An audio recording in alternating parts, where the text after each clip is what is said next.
En neurochirurgie, les lumières scintillent. Monsieur Rivière, un patient qui vacille. Trouble de l'équilibre, vision qui se brouille. Des symptômes étranges, une énigme qui rouille. Les neurochirurgiens s'interrogent perplexes. Quel mal ronge son cerveau, le rendant complexe?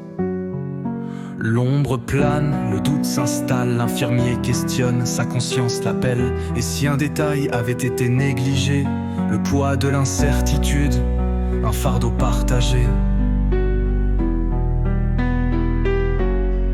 IRM cérébrale, angiographies, potentiels évoqués. On cherche une tumeur, une malformation cachée.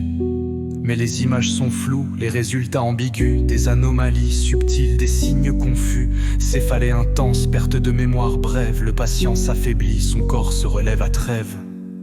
Ponction lombaire, électroencéphalogramme. On explore les neurones, les courants en programme. Mais les fluides sont clairs, les ondes régulières. Aucune inflammation, aucune artère altère. Des réflexes vifs, une force musculaire intacte. Le mystère s'épaissit, la vérité se refracte. L'ombre plane, le doute s'installe. L'infirmier questionne, sa conscience l'appelle. Et si un détail avait été négligé? Le poids de l'incertitude, un fardeau partagé.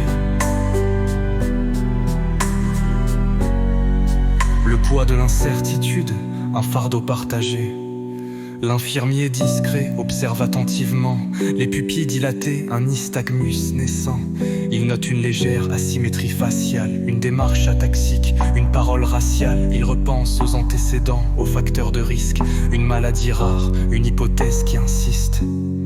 Il suggère une analyse du liquide céphalorachidien pour rechercher des anticorps, un processus clandestin. Les neurochirurgiens doutent, retardent l'idée, une piste audacieuse, trop tardive pour aider. Les résultats arrivent comme un coup de tonnerre, des anticorps anti-U, une maladie pernicieuse et austère.